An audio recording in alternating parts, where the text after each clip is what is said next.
Japan's devastating surprise attack on Pearl Harbor, December 7, 1941, launched the United States into full-blown total war with Japan, Germany, and Italy.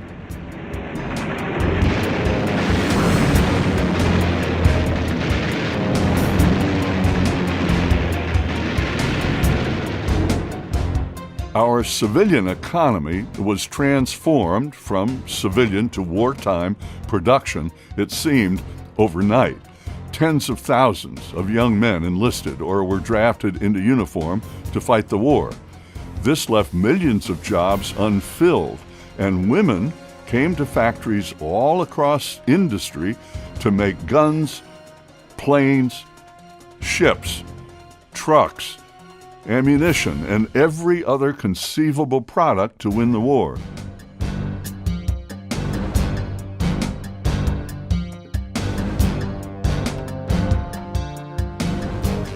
Nearly 19 million women were in America's wartime workforce, 3 million of them for their first time away from home responsibilities. Norman Rockwell's Saturday Evening Post cover featuring Rosie the Riveter was plastered all over the country, honoring women in America's fight. On the street, in the home, in a crowd or alone, shout wherever you may be. I am an American. I'm proud of my liberty. And we needed pilots for combat, tens of thousands of them. All of those would be young men, so female pilots jumped in to fill that void. In September 1942, two women's pilot organizations formed separately, the WFTD, Women's Flying Training Detachment, and the WASP, Women's Auxiliary Ferrying Squadron. Well, in August 1943, those two were merged to create the WASP organization, Women's Air Force Service Pilots. General Hap Arnold, Chief of the Air Corps, selected the great female aviator Jackie Cochran to head up the WASPs. 25,000 women applied, 1,074 were accepted. All of them had prior flying experience and pilots' licenses. WASPs flew over 60 million air miles in every type of military aircraft. Our country is in their debt, and today we honor these great patriot aviators.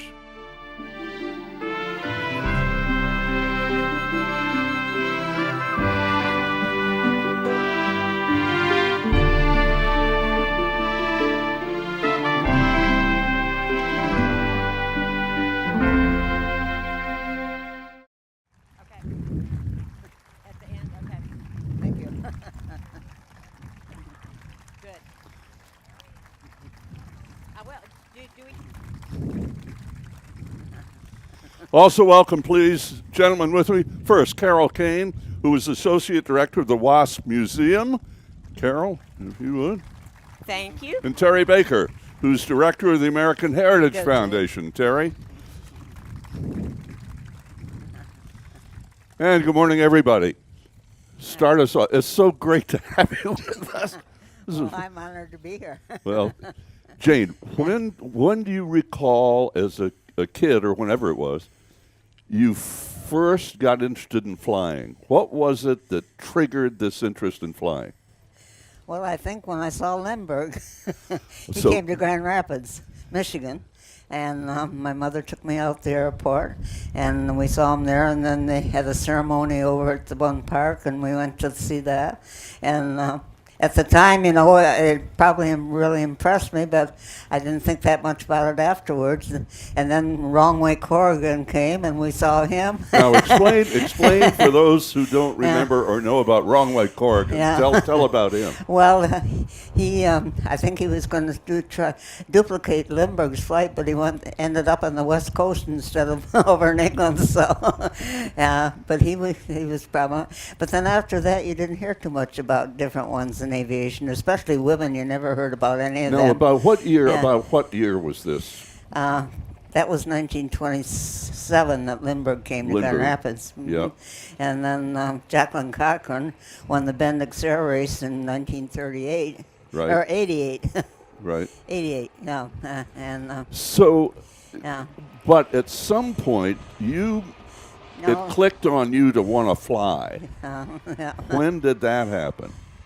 Well, I really didn't school or? Well, I was at junior college in Grand Rapids, and they started the civilian pilot training program, and I happened to be in an engineering drawing class because I was interested in architecture, and I had to take this engineering drawing, and so the instructor came in and announced to the fellows that they were going to have a civilian pilot training program. So afterwards, I asked him, I said, can women get into it? And he said, well, I'll let one woman for 10 men. So I said, I want to do that. And so I hadn't really been up in a plane before that. So I didn't know anything about it, but I was interested. One woman and 10 men. Mm-hmm. But you didn't hesitate. You blasted forward anyway. I tried everything. Now, where did that attitude come from, that you were going to move on your own? Well, in high school, I was an ROTC sponsor, and I was in the band, and I just liked things that were a little different than women do. So tell me about the training when you started. You started training, right? You got into the class. Yes, How surprised were you when you were accepted, along with the 10 guys? Well, I had to stretch. I just made the height minimum. And my mother said I was hanging from the door frames to be tall enough. But I got into it, and we had ground school at the college, junior college in Grand Rapids. And we then in the morning, then we went out to the airport and had our flight training. And the first time up, I thought, this is heaven. I love it. So your first flight, you remember? I remember. And what was your reaction to it? I wanted to keep on. It was just a whole different perspective, looking down on everything, you know. So what year was this? 1940. You know. So you start training as a civilian, and what was that training like up to the point you licensed? What was the training? Well, we had 70 hours of ground school and 35 hours of flight. Mm-hmm. Right. Yeah. Solo? Yeah. Mm-hmm. What'd that feel like? I loved it. I just liked everything about flying. So when did the WASP thing happen? You know, how close after? Now, you got your license then? Yes. Mm-hmm. You did? Yeah. And how long after that did the WASP opportunity arise?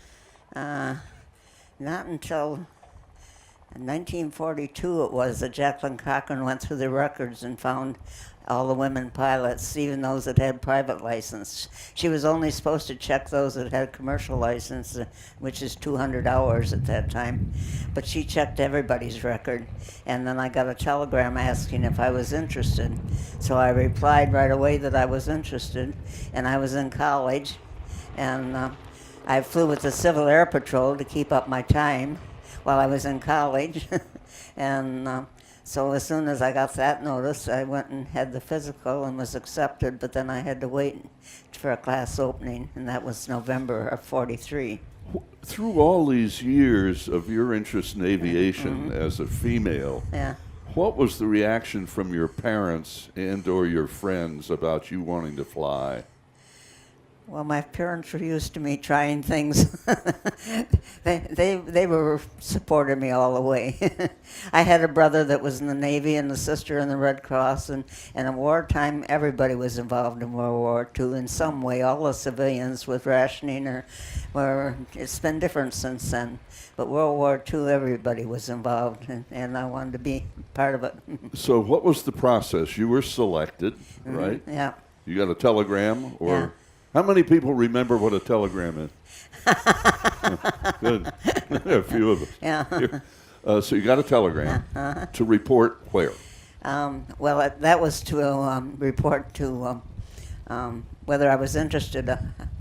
Well, the telegram came from Jacqueline Cochran's office, and I replied to that. Right. And then I got the notice to go have my physical at Selfridge Field. Selfridge, right? Yeah. So you're accepted to the program. Yeah.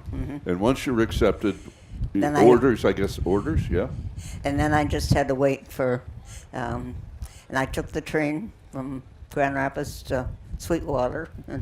All right. Tell me, what is Sweetwater, Texas? It wasn't much at that time. You got off the train and you walked across the street to the Bluebonnet Hotel and you stayed there overnight. And then they brought the cattle truck out from Avenger Field and took you out to the field, and so you really didn't see Sweetwater. You missed Sweetwater. Yeah. Oh. We got into town once in a while, but not very often. They kept us busy. So describe the training. What was the initial, the beginning of that first week of what the experience was like compared to being back home? Well, living in a room with six, there were 6 of us in one room, and each of us were from a different state. We didn't know each other, and so we had to get acquainted that way. And it didn't take long to get acquainted because we were all interested in flying. And they started us right out with introduction to the field and the facilities there. But then we started right away with our training at ground school and flight training. So how much military kind of physical training was there? What was that like? Yeah, we had PT every day and we had drill every day, and we got up to revelry in the morning and no. Is it revelry in the morning?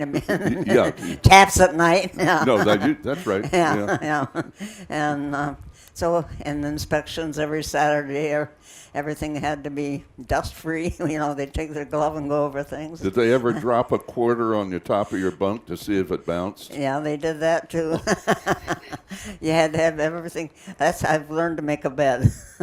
Exactly. But it was a good training. I mean.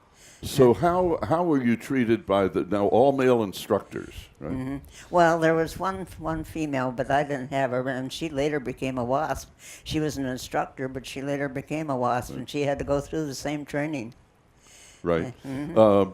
But you were all licensed pilots when you started the program. Yes, So what was your first flight like, and what airplane? Well, the first flight was in a BT-13, which was a Fairchild, when I got in that with the helmet and the goggles and the jacket and everything, I thought I'm really a pilot now. It was a little different than a Piper Cub. Right. Yeah, and that's it. I was just really thrilled with my first ride in that plane. But we just had it for 6 hours, and then they brought the steerman in. And so we had the 6th steerman for the rest of the primary training. So how many hours, if you recall, did you have in the steerman? We had 35 hours in the steerman. Right. Then. And then we went from the steerman to the AT-6.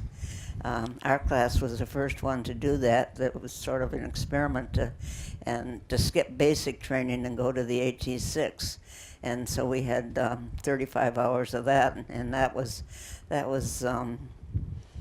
a lot of acrobatics and different things. They wanted us to know how to get the plane under control if it got in an unusual position. Sure. And it's amazing because my husband was a pilot, and in the AT-6 they wouldn't let them do any acrobatics.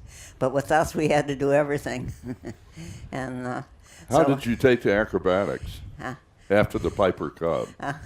Well, that was a little different, doing the spins and the rolls and everything. But it was, I liked it. I didn't care about flying upside down too much, but I did it all and passed all the tests and there was one woman in my class that loved to do loops, and on cross country she'd look over and see her doing a loop on the cross country, but I didn't try that. Did she get in trouble for doing loops on a cross country? I think so. When did this airplane enter your flying life? Well, after we went to the AT-6, then we came back to this plane, and we had our instrument training in it. We had the solo in it first, and then we had training in the link trainer, which is a mobile trainer in a room where you have a hood over you, so you get to rely on the instruments and not your feelings, because it's very easy to feel like you're upside down, but you're still right side up. And get disoriented. Yeah, vertigo. And so we had a lot of link training, and then we flew this under the hood. We had a hood over us, but we had another pilot with us, and that's why we had to train to fly the plane, so that when we were the pilot and the other person was under the hood, we could take control if they had any problems. So when somebody was under the hood, in the front seat of the airplane, were instructors, or they were other students we were like in the front seat. You were in the front seat as well. Yeah, and they were in the back. So at what point you mentioned cross countries? Yeah. When did you start doing that? Well, we did some in every phase. We did cross countries in the instrument phase. At that time, there were just beams that you flew, and you had beams across the country for the airlines, and it had a Morse code signal. We had to take Morse code class too, and we maybe wait just a second. No. Yeah, we had taken Morse code, so when we were flying cross country on instruments and flying the beam, one side was an N and the other side an A, so you knew which side of the beam you were on, and you had a navigation map, and you were to get to your destination. You flew the beam, got a radio signal. Yeah. So when did you complete training? Did you get new wings, or what was the ceremony? Well, we had a graduation ceremony. Right. And Jacqueline Cochran came and presented our wings. General Arnold came to some of the graduations, and it was all the classes marched in formation, and it was a nice ceremony. Yeah. All in all, how did the men instructors treat you all? Some of them were a little rough, but the ones I had were very nice. So after graduation ceremonies, then you're on duty. Yeah. Flying. What did you do? What kind of assignments did you have? Well, I flew home for a week, and then I had to go to Seymour, Indiana, and it was an advanced twin engine school. And I went there to get checked out in multi-engine, so that I could go to B-26s for tow target. And while I was at Freeman Field, I worked out of the engineering hangar, and any engine change or any mechanical change on the plane, I took it up for test flights. And so, yeah. Well, that's what this place is all about, is airplanes. Yeah, they sound good. So you were test flying, and for how many months did you actually do this after graduation, fly assignments, and what were they? Well, it was mostly the test flights, and then I got orders to go to Panama City for B-26s, but I got a notice at the same time that the program was going to be disbanded. So you got orders to go to a program that was going to be disbanded. Yes, so I didn't go to Florida. They were closing the field there at Seymour, and I got married, and so then I stayed until they closed the field, and that was they closed the field January of 1943. 44. And the program was disbanded in December of 44. So you left the military, right? Mm-hmm. And how much flying did you do after you left the military? Not much. I flew some. Well, my husband was the pilot, and when they closed the field, he went to Dodge City, Kansas, and so we went to Dodge City, Kansas, and San Antonio, Texas, and Douglas, Arizona, and back to Indianapolis, Indiana. For the first year, I was traveling all over because pilots were not needed anymore. Yeah. And so he was being transferred all over. Then he got orders to go to Japan. And so when he was in Japan, I still kept flying. I went back home and kept flying. But then after he came back, why we settled down, had a So family. what'd you instruct? What'd you do when you went back to Michigan? Instruct or? I just went out and rented a plane, and they weren't accepting women for hardly any jobs. Susie Parrish, was the one that has the air zoo in Kalamazoo. Her uncle owned an airline, and he wouldn't even hire her for the airline because they just weren't hiring women at that time. Yeah. And if some of the women did keep, had their own planes and kept flying, and others married somebody that had planes and kept flying, but.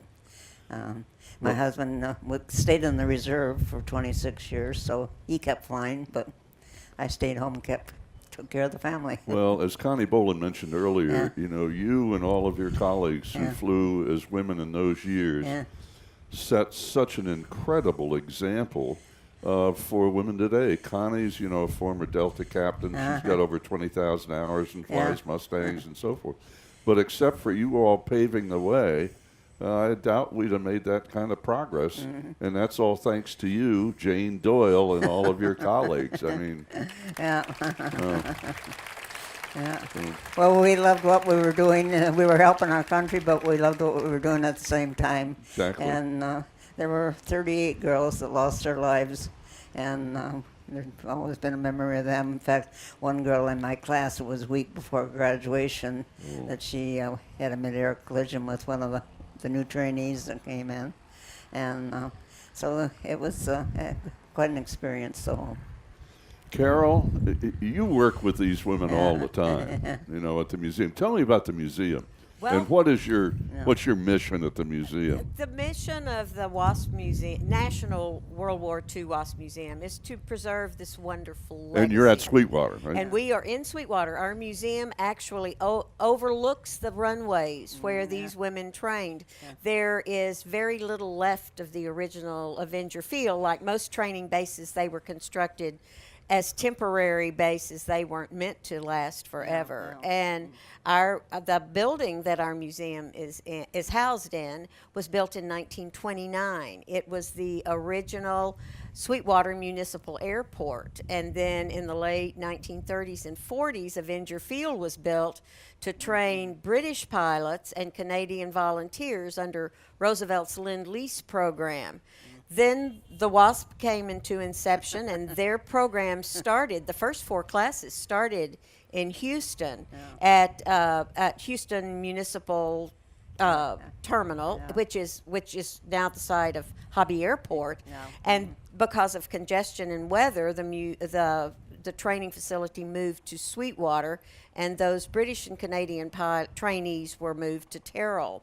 So West Texas was a hotbed of military training bases in World War II. There was nothing to run into. We had no mountains, no trees, so you could just pretty much fly. And they say if you learn to play golf in West Texas and you learn to fly in West Texas, you can play golf and fly anywhere in the world.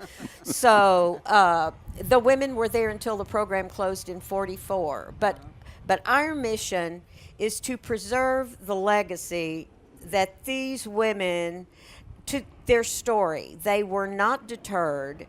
They came from all different backgrounds. They were all different ages. They ranged in age from 18 to 35. But as diverse as this population of women in the WASP program was, they had 2 things in common. They loved to fly and they loved their country.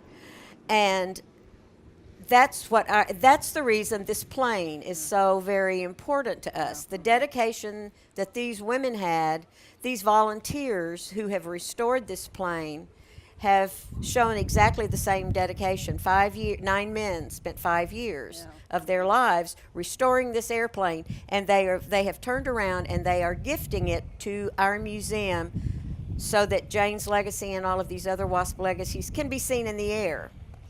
What opportunities do you have to tell this story beyond, for instance, this morning here at Oshkosh? Well, I'm so lucky because I'm in the museum 5, sometimes 6 days a week. So I get to tell Jane's story almost every single day. Plus, I travel all over the United States, and I do, for groups or for events like this. And in the last 5 years, Jane, the interest in the WASP has grown Oh, it has. exponentially. I mean, people, and I think it's because people my age are looking back thinking, oh my gosh, I wish that I had asked Aunt Jane what she did when she was my age. And we're beginning to remember, don't you think, Terry? We're beginning to remember where we are all of a sudden aware that we need to document these stories before we don't have access to them. How many of the WASPs are still living and part of your program? 83 WASP, 1,074 WASP graduated at Avenger Field. 83 are still with us. And the Saturday before Memorial Day, our museum has homecoming. When the WASP had their Order of Fifanella, they had annual reunions. But now that their Order of Fifanella has disbanded, the WASP Museum has homecoming every year.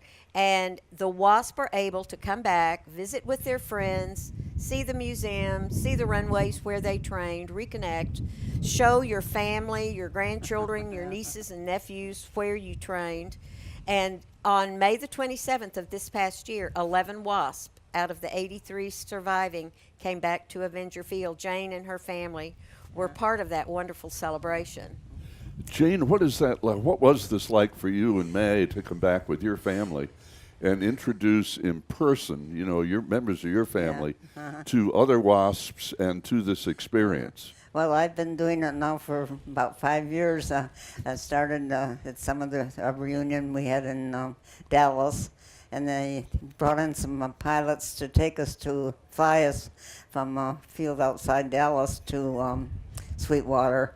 And after that, I thought I have to start going to these every year. So I've tried. I have four girls, and I've tried to take each one of them there to see what Sweetwater was and to hear the story, and they've all been very interested in it now too. So what was their reaction when they first get to Sweetwater with you, and you start telling stories about what this was all like? We never heard all of this before because, you know, there for so many years, the WASPs just went back home and did their normal jobs that they had, and a lot of them were teachers, and everybody got involved in civilian life.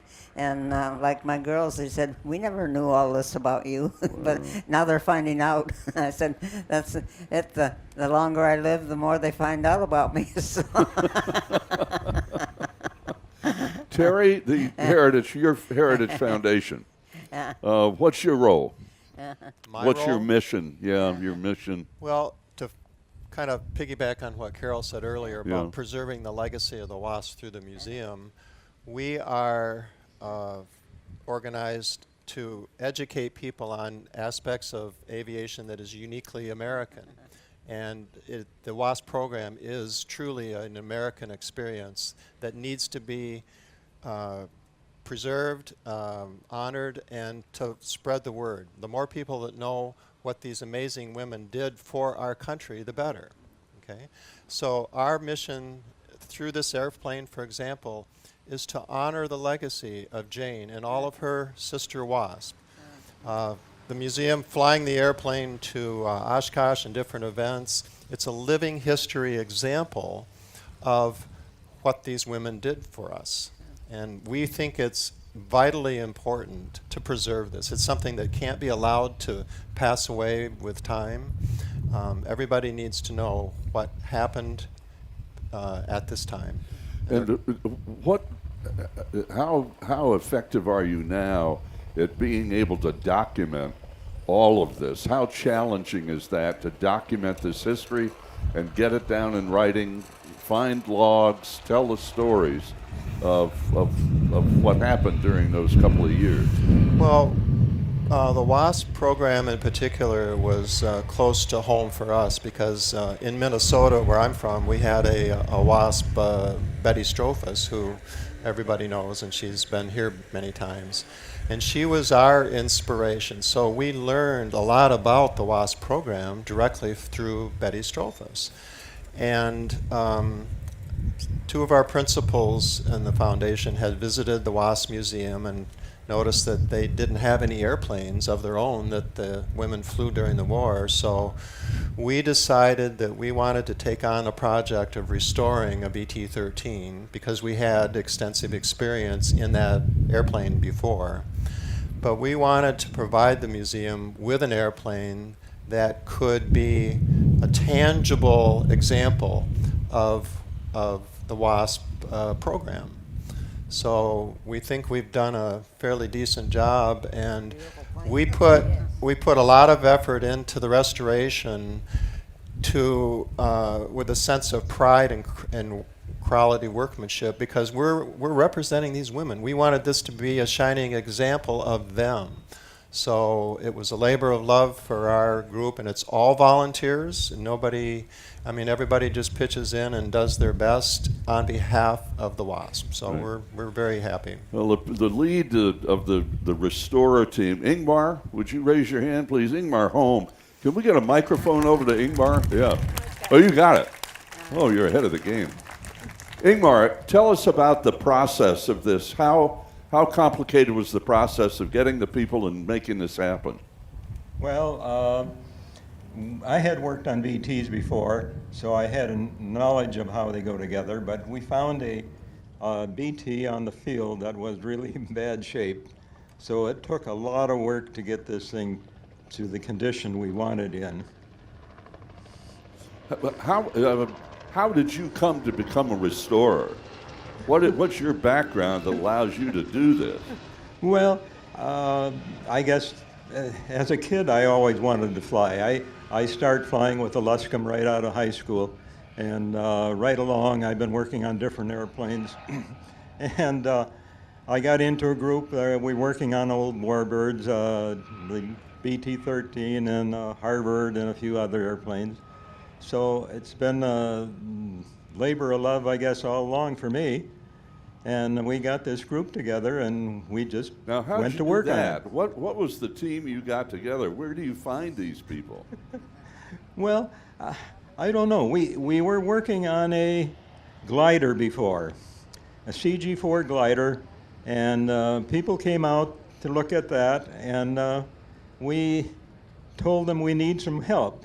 And we got quite a few people that wanted to volunteer. We got some really nice people that have spent all this time, finished the glider, and then we started on this project.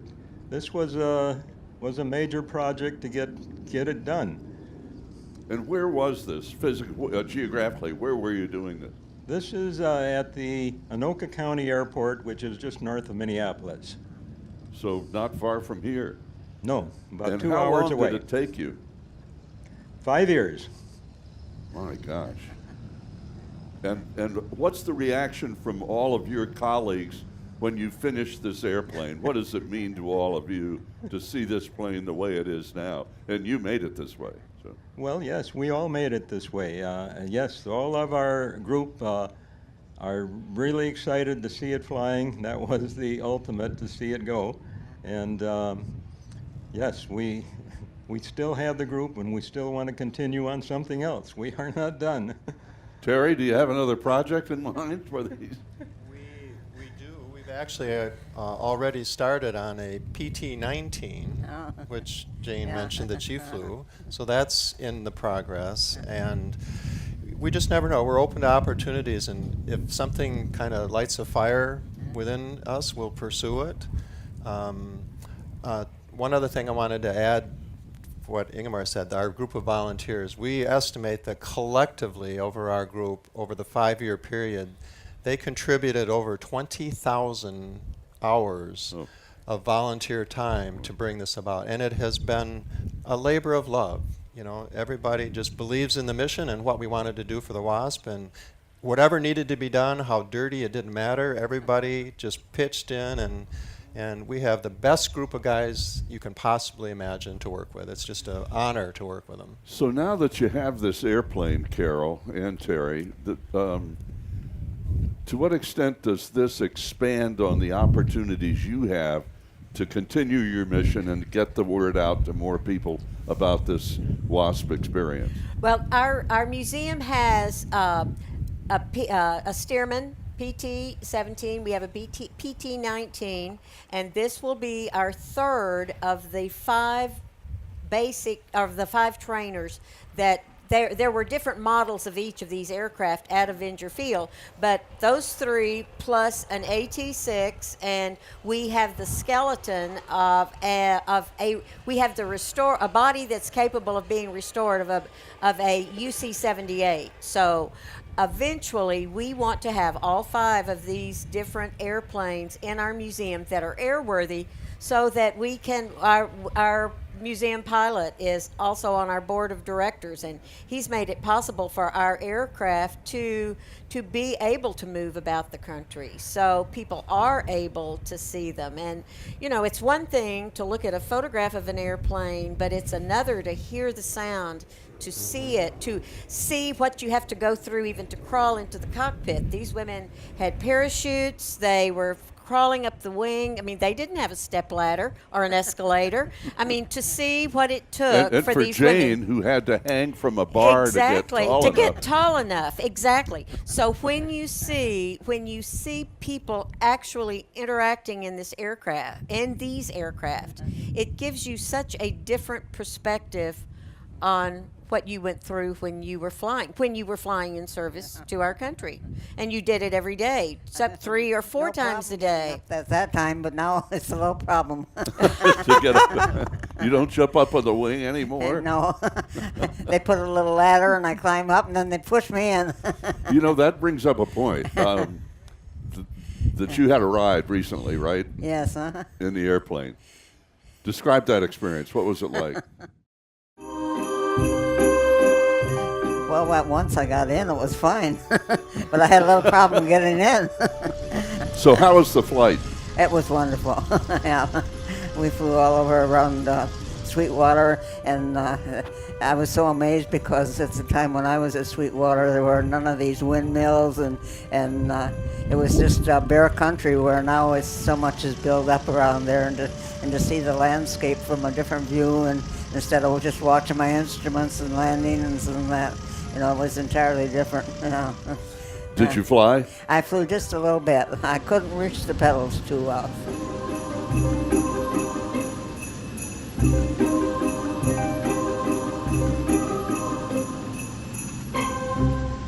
Jane was talking about when she comes every year for homecoming, she flies into DFW, and there are a group of volunteers that pick the WASP up as they come in. They're overnighted in private homes, then delivered to us in Sweetwater for homecoming, then taken back and put on their airplanes. It's all, I would imagine it would be, it's sad for us to see you leave Sweetwater. I bet it's really sad for them to see you leave Dallas. And then there are people like Terry and his group, and when you were talking about when one of your principals visited the WASP Museum, his name is Jim Johns, and he brought his wife. And as they're looking around, realizing we did not have a BT-13, Jim looked at his wife as they were going to get in the car, and he goes, this museum needs one of these airplanes that we've been restoring. And he looked at his wife and said, we're going to restore an airplane for them, knowing that he had Terry's support at home. And his quote was, "This one's for the girls." And yes, this one truly is for the girls. It's become our mantra in all of the ups and downs of restoration. Things go real well for a while, and Ingmar can tell that story too. Things that you think it's going to take off the next day, and a month later you're still sitting on the taxiway. But this one truly is for the girls. When you say for the girls, you're also talking, as we mentioned earlier, about all the young women and women since then, and who now, I mean, here at Oshkosh, with the Young People's Program, I mean, they've, a couple of million flights of young people to inspire both boys and girls, young men and women, to fly. And you're right at the base of this whole program. And at homecoming, the EAA Young Eagles send their planes from Abilene. Abilene has an EAA chapter. Bill Johnson is one of those pilots. How many? From 9 o'clock in the morning until 1 o'clock. Okay. Thank you. This is Bill Johnson, who is on our board of directors. Bill is our pilot. We go, oh, it's just Bill, and Bill's the pilot, but he is responsible from the inception of our museum. Bill has been a part of that, invaluable to us. And when the young eagles come, Bill flies with them. And how many young people between the ages of 8 and 17 did you all fly on that Saturday morning? We'll usually fly 40 or 50 or more each year. And in our area that's agricultural, mainly agricultural and rural, these pilots bringing these planes are usually the first time these kids have ever been in an airplane. Right. And they probably won't have the opportunity of being in an airplane again for a long, long time. Unless, they unless get their the bug parents. bites, exactly. Yeah. And the parent will step up. And that's the reason this plane is so important. I mean, it Right. generates interest not only in the children, but it generates interest in the parents. Sure. Bill, how fulfilling experience is this for you? It's really a tremendous experience, and I so look forward to flying this airplane in Sweetwater. As you can see, it's just a beautiful example, and Terry and Ingemar and their group have done a fabulous job, and the museum is going to be so very proud of it, and I'm going to be honored to fly it, and I hope we fly it a lot. Good. Well, welcome to Oshkosh. What we're going to do now is, if everybody would stay in the grandstands, we've got microphones for you all to ask questions, and Ingvar and Bill and the team are going to be here with Jane around the airplane to answer your questions about the BT-13 in just a moment. Jane, thank you. It's an honor meeting you. You're awesome.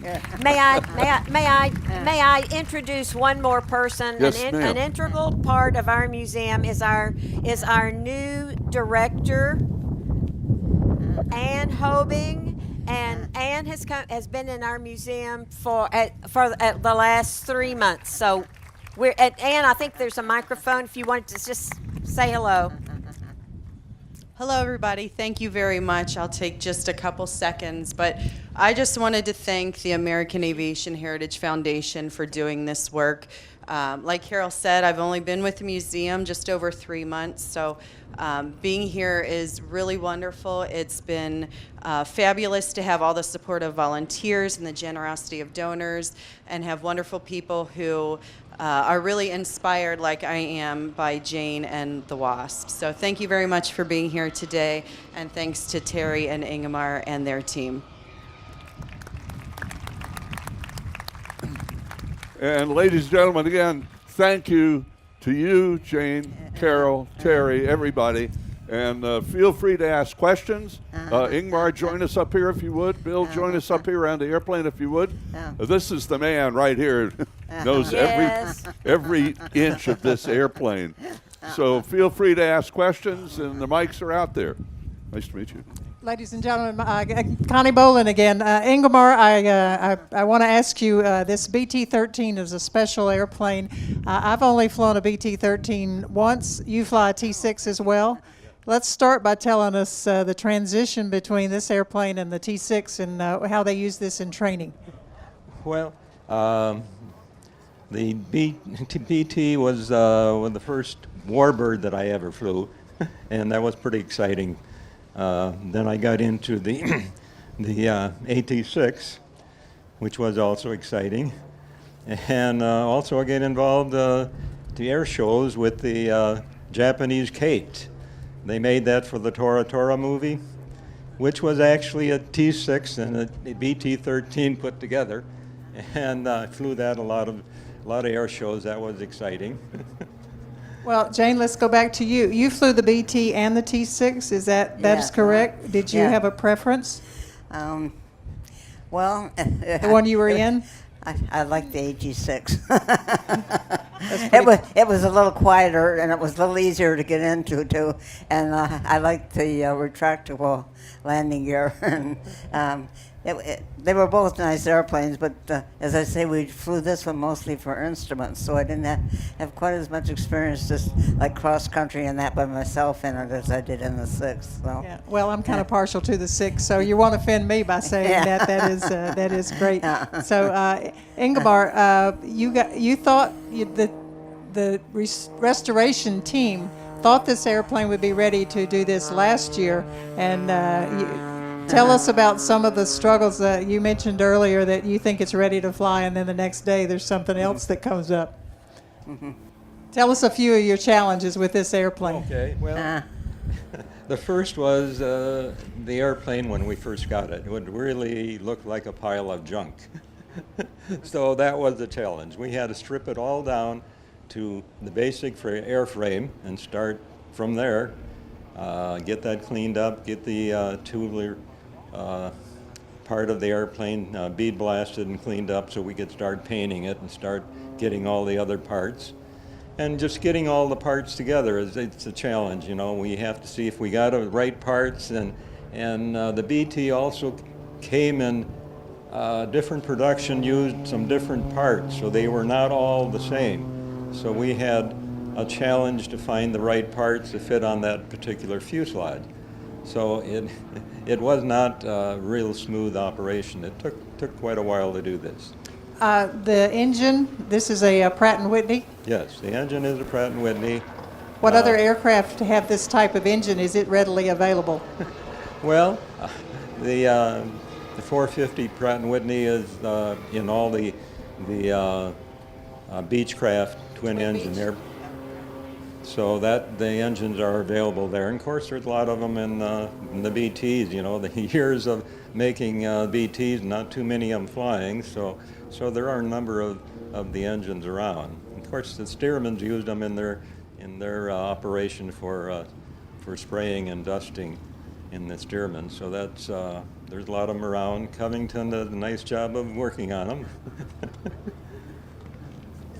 You want to step up here, Bill, and tell us about your anticipation of flying the BT-13. Have you flown this airplane yet? No, I don't have any BT time. And in fact, I've got a few hundred hours in primary trainers, and I'm looking forward to graduating up to a basic trainer. Oh, cool. Well, Yeah. just like the ladies. Just like the ladies did then, right? Right. Jane, you want to give him any pointers? What? In flying what? Transitioning from basic into the BT-13. Yeah. Well, I don't really remember that much about it. I know that's it. We didn't know a lot of things in the AG6, but then coming back to this, we had that link trainer for quite a while, and then we got into the BT-13 and flying, and then we always had someone with us when we were flying because we were under the hood. So I didn't have that much experience with really flying the plane, except that as a co-pilot, while the other one was under the hood, I was able to fly it. So. Was this a pretty stable airplane in the instrument environment? It was an easy plane to fly. Right. And I liked flying it, but I still like the AG6. It was faster. Yeah, the T6 was a lot faster. You could pull that gear. Well, let's see, we called it the vibrator, too. It makes a lot of noise. I can tell those engines still when I hear them. Exactly. Yeah. Well, the airplane is going from here to Texas. Is that correct? In the near future? We're flying back to Minneapolis with it, and be a couple of weeks probably before we fly down to Texas. Yeah.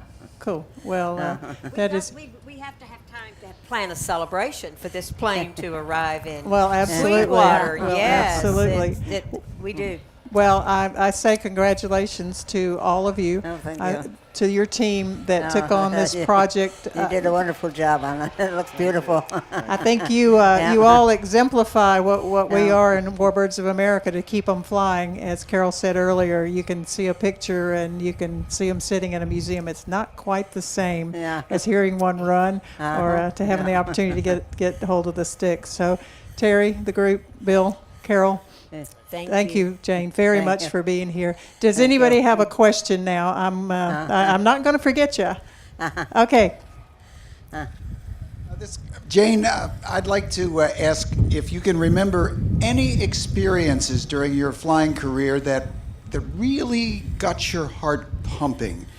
Maybe some mechanical issue or something that sticks out in your mind that was a little bit scary. Well, I don't remember which plane it was that I was flying, but the oil line broke.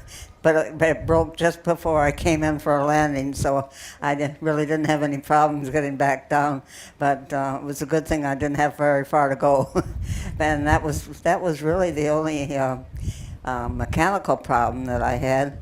When we were on our 2,000-mile cross country, it was in the springtime, and we flew from Sweetwater to Atlanta, Georgia, and we were flying over the southern states, and there was a lot of flooding in Louisiana.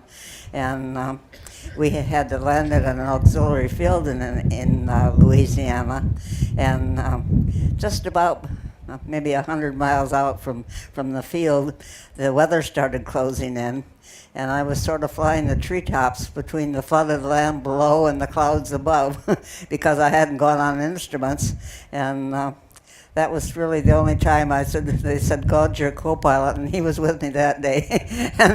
But I got to the auxiliary field okay, but there were some of them that landed all over different places in there in Louisiana.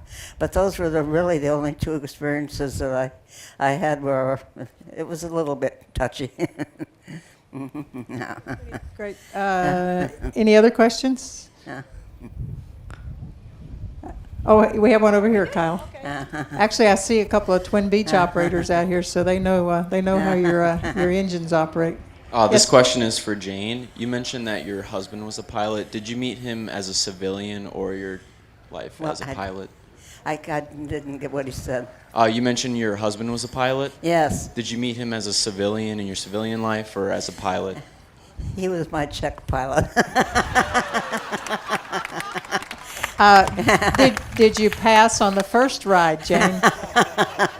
He was so strict I couldn't stand him. He kept cutting out engines on me all the time because it was in the AT-10, and I'd just get one engine back on and he'd cut out the other one back and forth. And when I came down, I thought, I don't want to ride with him again, but I did. And then we became friends. I'm glad you asked that question. I like that. Yeah, and then we were married for 67 years, so it lasted.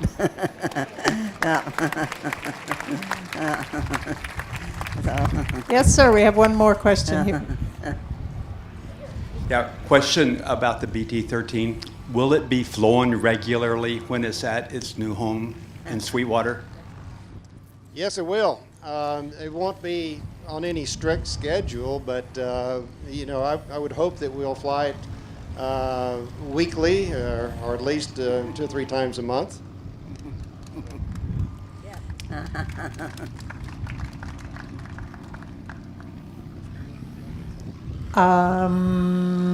Okay, we have a gentleman here. I think this is our last question. Here we go. Where is he? Run, Kyle.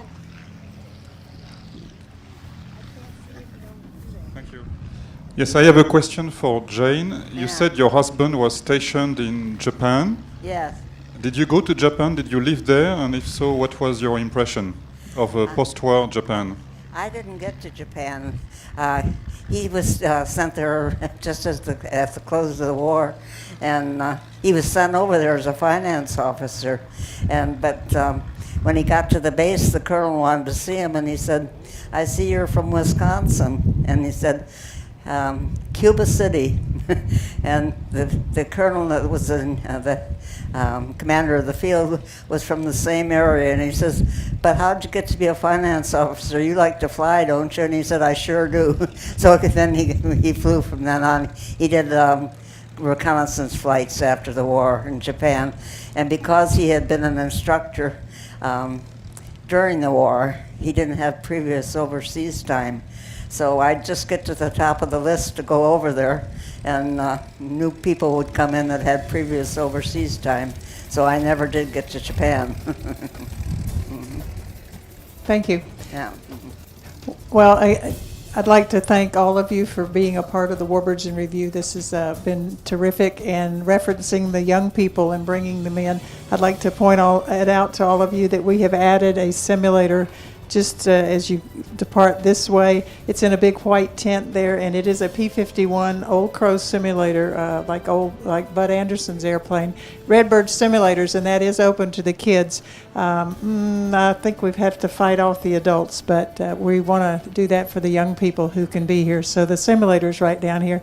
One more reminder that we do have the souvenir program, some wonderful pictures of all the people who are through here throughout the week, and this is totally separate than the program you might have from EAA, and it truly is a collector's item. I'd like to thank my team of volunteers and all of you once again. Thank you.